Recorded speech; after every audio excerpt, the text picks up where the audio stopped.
Hi, Year 10. First of all, I'm just going to introduce the question to you, okay? So, question one on your paper will always be a describe question. A describe question is worth 6 marks, and all 6 marks will be for the quality of your answer. There are no marks in this for spelling, punctuation, and grammar. You want to aim to complete this question in about 5 minutes. Spend no more than 6 minutes on it. So, if you have to proofread, do that in a minute, okay? And then the success criteria / structure of your answer will be the same no matter what the question is. And the question will always be use source A and your own knowledge to describe, and then they'll change what you're describing at the end, okay? So today we'll look at an example answer to show you how to answer this question.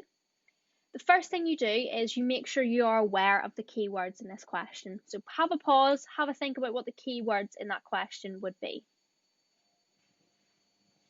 I would say source A immediately is the key bit. Own knowledge, just to remind you to bring your own knowledge in. Treatment of Black Americans, and then Southern states, okay? So making sure we're focused explicitly on the treatment of Black Americans in Southern states, not anywhere else. Okay, step one. Describe what you can see or read in the source, remembering to make use of the information provided in the caption. Okay, so what we can immediately see straight away is a white man and a black man drinking at separate fountains. Okay, and we also can see a sign at the black man's fountain that says for coloured people only. Okay, so only coloured people were allowed to use that fountain. From the caption then, what I would be picking out would be segregated drinking fountain. We should know what segregated means, okay? Separate but equal. We know that really wasn't the case. And Southern states of America. That links directly to the question, so that's quite a nice thing to bring in. So there's an example answer of how to put that information down, okay? So pause that and have a read. Okay, step two then. Step two is using your own knowledge of the topic to expand on what you have said about the source, using specific historical context if possible. So what areas could we talk about here? The other areas of life that were segregated. So we know buses were segregated, schools were segregated.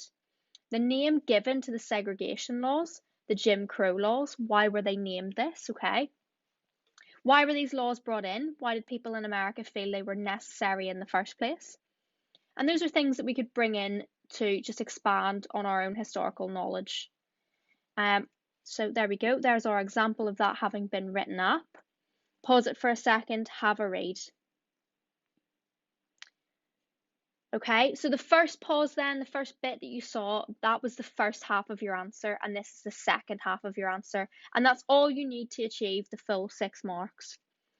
Just then to double check, showing you the information here, that could be another possible question that you might get. Using source A and your own knowledge, describe popular entertainment in the 1920s. And that is the success criteria there for you. Okay, so you'd be aiming to hit band 2 in both of those, demonstrating detailed understanding of the key feature in the question, so talking about the treatment of Black Americans in the Southern states, and then an accurate analysis of the source within its historical context. Okay, so is that source something typical that we would see at the time? Is that normal? Do we know that that's true? Okay, so backing it up with some information that you know about that time period. Okay, good luck.